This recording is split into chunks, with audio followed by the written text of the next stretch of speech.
when my sciatica is acting up, sometimes I walk and I feel better, but then sometimes I walk and I feel worse. Why is that? Coming up next.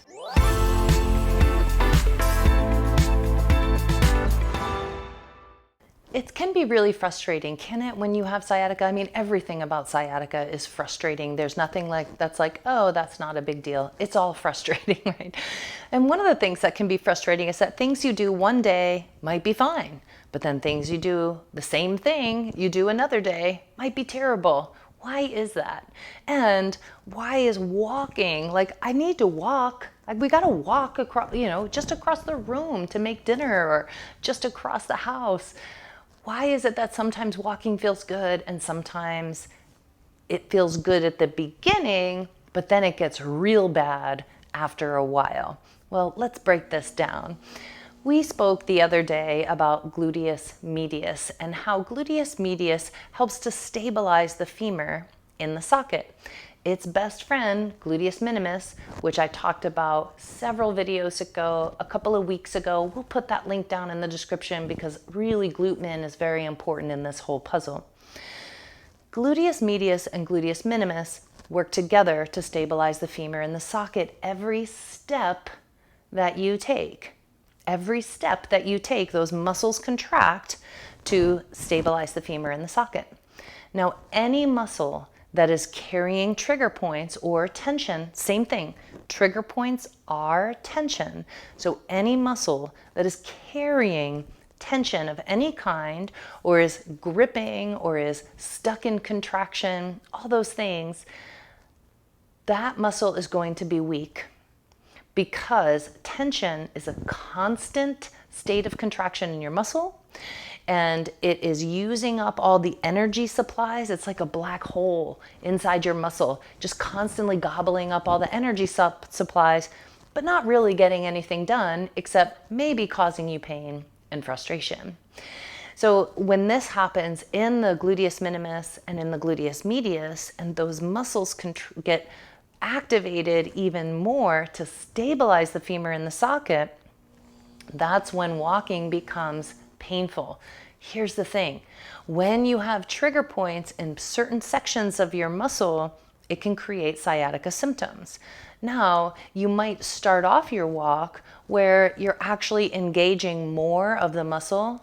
Key point here, really listen to this part.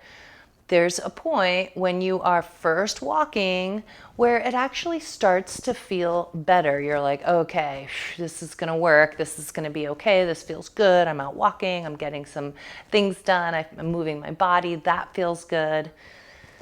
But then over time, the muscle is exhausted because it's been holding trigger points for a while. And then it just starts contracting everything really strongly. And then that can lead to its pain referral patterns. It's going to really hyperactivate those trigger points. Even around those trigger points is going to get activated and stuck.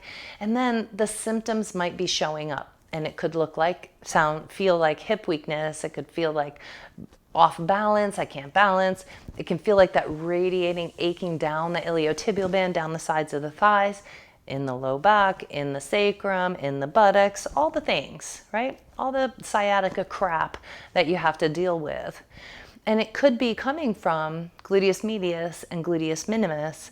So my recommendation is that before you go for a walk, just do a little rolling of your outer hip and the inner thighs. Remember, hopefully you've been watching this whole series. Hopefully you're getting it that outer hips are relative to the inner thighs. And if there's a lot of tension and trigger points in the inner thighs, no way your glute min and glute med can release. They can't, because they're always at the mercy of the inner thighs.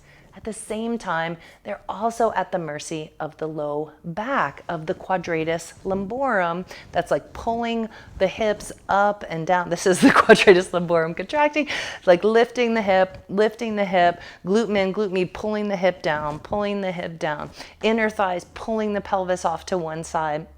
These muscles all work together. So you'll want to get in a habit of knowing which side is higher, which hip sits higher, and then releasing quadratus lumborum in the low back on the high hip side, releasing glute min and glute med on the low hip side, releasing inner thighs on the high hip side. Then if you want to do the other side, no problem, but you want to release all the short parts first. And if you do that real quick, before you go for a walk, and then you walk, you'll last a lot longer. Maybe those symptoms won't even come up for you at all.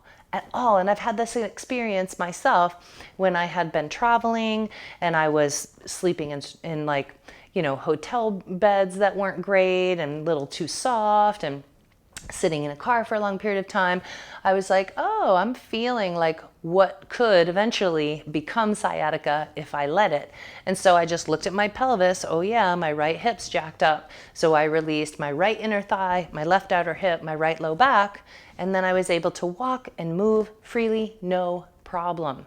I want you to learn how to decipher your body. I want you to learn and understand what muscles are out of balance when you have one hip higher than the other.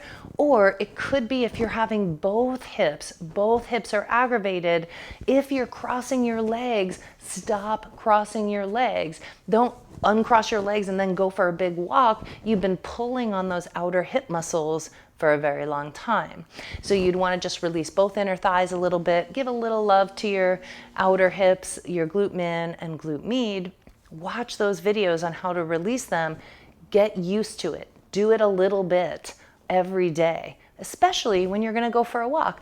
And then you'll be able to walk without pain. If the pain starts acting up, notice how much longer did you go, right? And then go home and do that same practice again. Do the little inner thigh, outer hip, low back release, and see what an amazing difference it means for your body. When you have sciatica, you must keep moving, releasing the muscles that are causing your pain, not just giving up and going, oh, it's sciatica, there's nothing I can do, that's a nerve thing. That is a lie that you have been told. There's so much you can do to alleviate sciatica. And this is just one way. So get out there and walk, do a little bit of release, inner thighs, outer hip, low back before you go. Just roll around on a ball. Even if it's 5 minutes, it's gonna make a big difference. Thanks for watching.